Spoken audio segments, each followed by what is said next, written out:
Welcome to The Explainer. Today, we're going to dive into one of the most powerful psychological principles out there, social proof.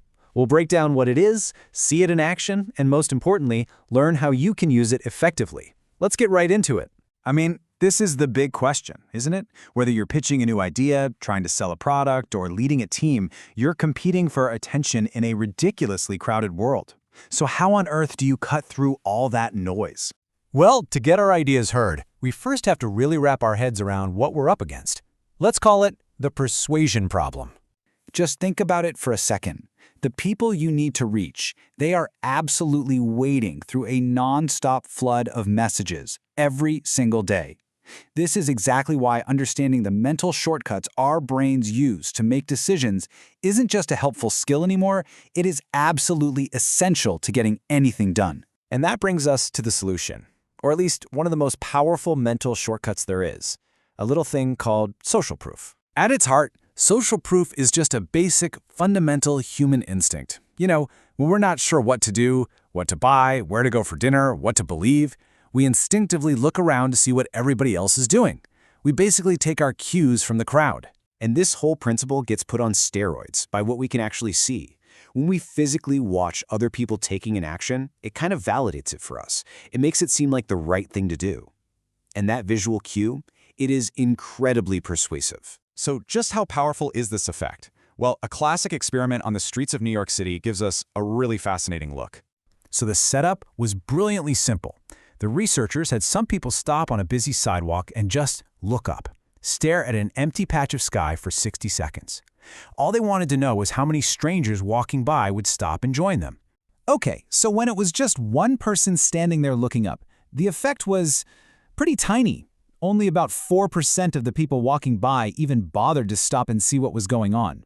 But just watch what happens when they increase the group size. With a small group of 5 people looking up, the number of passersby who joined them jumped all the way to 18%. That's more than a 4-fold increase from just a tiny crowd. And here's the real kicker. When the group grew to 15 people, a staggering 40%, almost half of the people walking by, stopped to look up at absolutely nothing. They were just following the crowd, even when there was no logical reason to. And this isn't just about staring at the sky. This same principle applies to actions that really matter. In another study, a fundraising campaign discovered that when they showed potential donors a list of their neighbors who had already given money, donations shot way up. The longer the list was, the stronger the social proof, and the more people felt that pull to chip in too. But, and this is a really big but, we have to be careful here. Social proof is a tool. And like any powerful tool, if you use it the wrong way, oh man, it can backfire spectacularly. This creates what you could call a paradox. So, imagine a public health campaign trying to reduce something like drug use. If their main message is, look at how many people are doing this risky thing, they're not just sending a warning, they're also sending a totally unintended message, which is, wow, this behavior is really common. So, by highlighting how widespread a negative behavior is, these campaigns can accidentally make it seem normal. And that subconscious part of our brain that just wants to fit in can actually overpower the warning, leading us to do the exact thing we're being told to avoid. So knowing the power and the potential pitfalls, how can we apply this principle ethically and, effectively? Let's break down a strategy you can actually use. The most effective way to do it is to focus on the positive.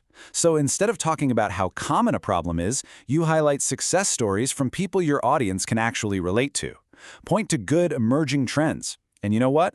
Even a small endorsement from a respected niche group can create a huge ripple effect. And you can put this into practice immediately, like today.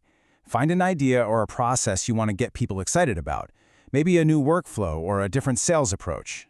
Find a respected team or even a similar company where this thing is already popular or successful. Then just point it out to your team and watch what happens. Just notice if knowing that other people are succeeding with it starts to sway their interest. And that's our explainer on social proof.